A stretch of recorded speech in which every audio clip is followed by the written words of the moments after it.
अस्सलाम वालेकुम। आज की वीडियो में मैंने बहुत सारे दोस्तों से ये वादा किया था कि मैं वर्क परमिट किस तरह हासिल किया जा सकता है और किस आसानी से,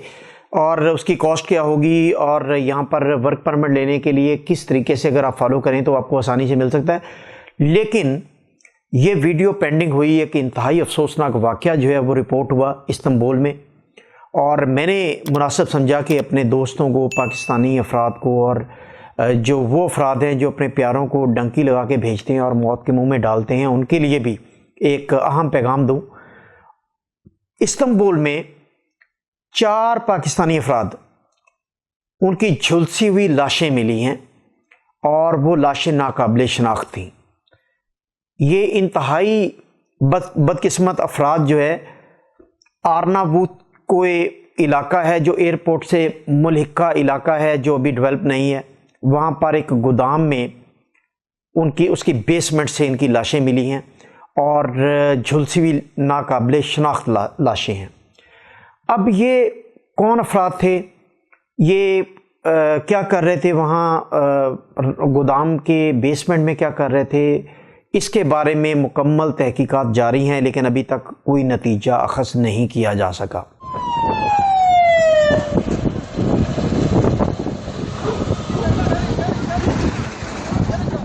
लेकिन रिपोर्ट के मुताबिक, पुलिस रिपोर्ट के मुताबिक, जो 4 अफराद थे वो पाकिस्तानी थे, और वहाँ पर उनमें से 2 जो लाशें हैं वो नाकाबिले शनाख्त थीं, जिनके DNA महफूज कर लिए गए, और जो 2 लाशें हैं उनके चेहरे लोकल जो मुकामी अफराद थे या वहाँ जो इर्द गिर्द वाले हमसाए थे उन्होंने शनाख्त किए, जिसकी बुनियाद पर इन 4 अफराद की पाकिस्तानी सिटीज़न, पाकिस्तानी शहरी होने के नाते शनाख्त हुई और उनका अंदाज़ा लगाया गया। बादियों नज़र में ये दिखाई देता है कि ये 4 अफराद पाकिस्तानी इल्लीगल माइग्रेंट थे और ये वहाँ पर उसी गोदाम में या इर्द गिर्द कहीं नौकरी करते थे, जो कि यकीनन इल्लीगल माइग्रेंट लीगल नौकरी नहीं कर रहे होते, बल्कि वो छुप छुपा के नौकरी कर रहे होते हैं, और इसी तरह वो छुप छुपा के अपनी ज़िंदगी बसर कर रहे होते हैं और रह भी रहे होते हैं।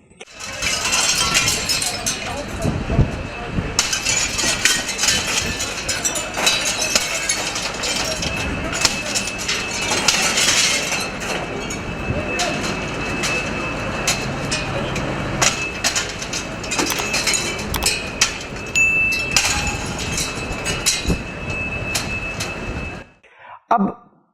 जो 2 लाशें जो काबिल शनाख्त थीं, जो मुकामी अफराद थे उन्होंने उनको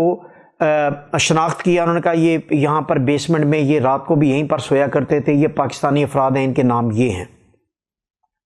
और उसी बुनियाद पर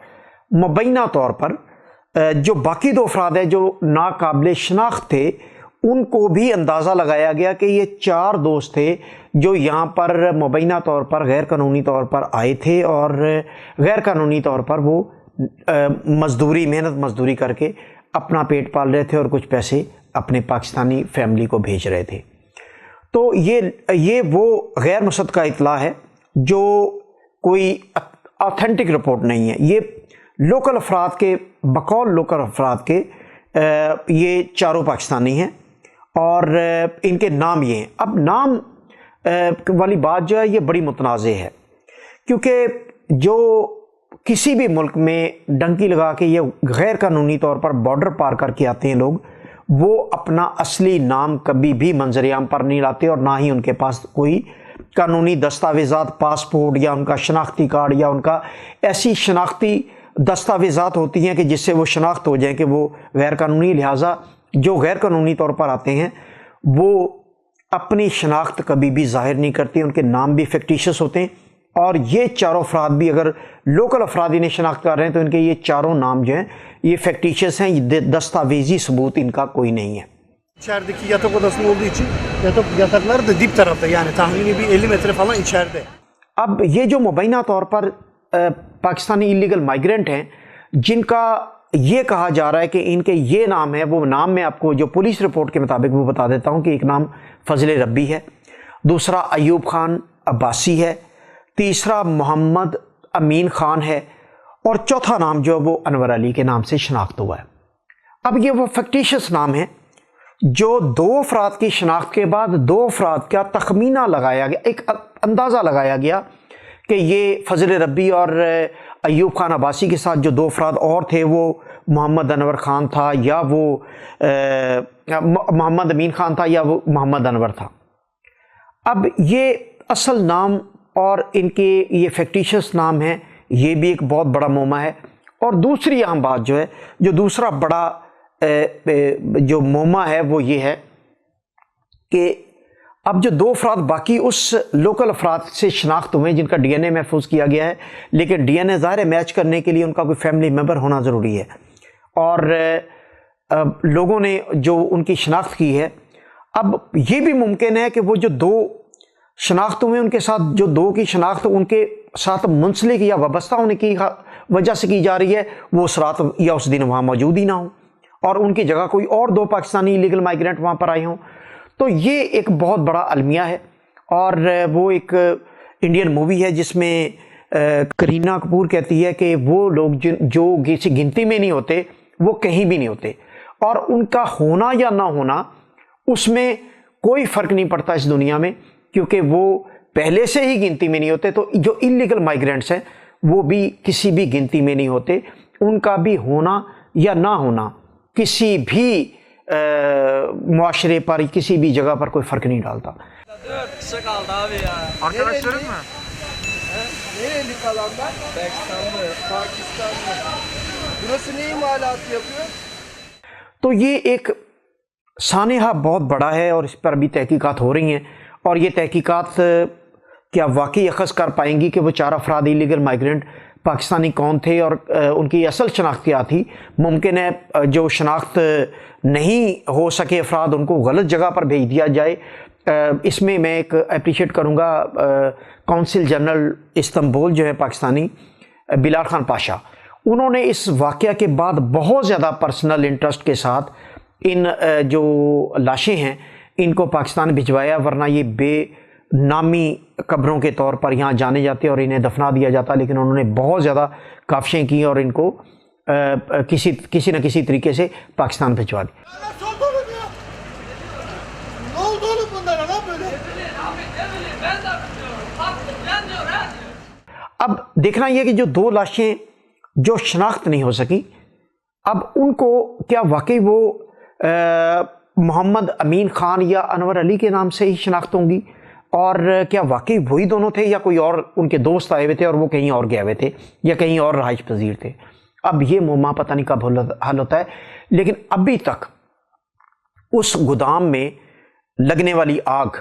اس کا معمہ حل نہیں ہو سکا کہ وہ آگ کس طرح لگی اور وہ کس طرح زندہ افراد جو ہے وہ اس آگ لگنے کی وجہ سے جھلس گئے اور ناقابل شناخت ہوئے۔ اب اس پر تحقیقات جاری ہیں کہ وہ آگ کس طرح لگی جو ابھی تک بے نتیجہ ہے، کہ آگ بھڑکی، کیا وہ شارٹ سرکٹ کی وجہ سے بھڑکی یا کسی کیمیکل کی وجہ سے، یا کوئی ایسی غفلت ہوئی، کوئی ہیٹر تھا یا کوئی سگریٹ لائٹر، اس کا ابھی تک کوئی بھی نتیجہ نہیں ہو سکا، اور ابھی تک اس پر تحقیقات جاری ہیں۔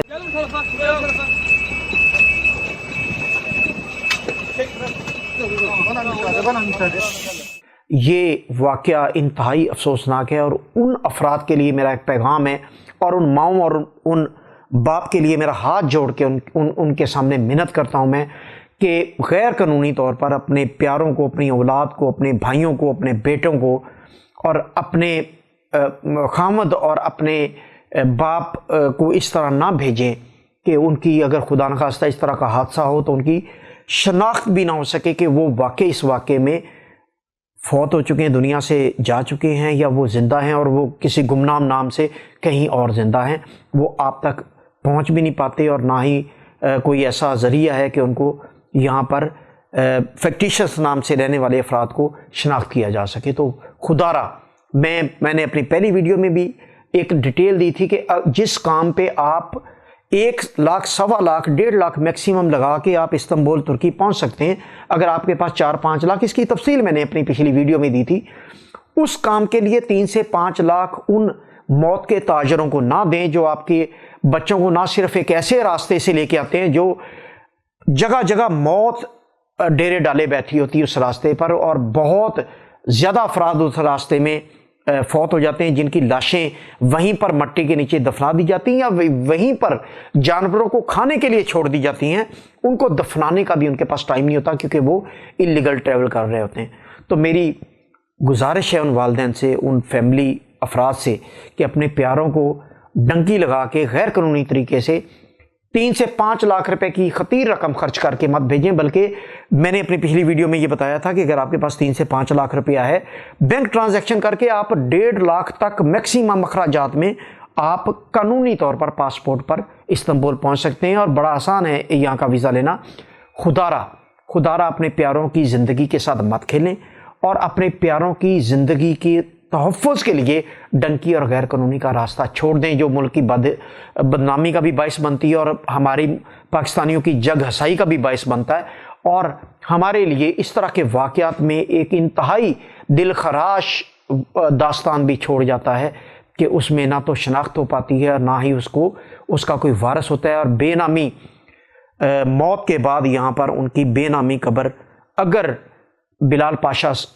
जैसा शख्स कोई इसकी एफर्ट ना करे और उनकी लाशों को पाकिस्तान पहुंचाने का एहतमाम ना करे और सरकारी खर्चा एक लाश को पाकिस्तान पहुंचाने का $2500 खर्च ना करे, तो वो यहाँ पर गुमनाम कब्रों में गुमनाम अफराद के नाम पर बाकी मांदा मट्टी के नीचे पड़े रहें। बहुत शुक्रिया।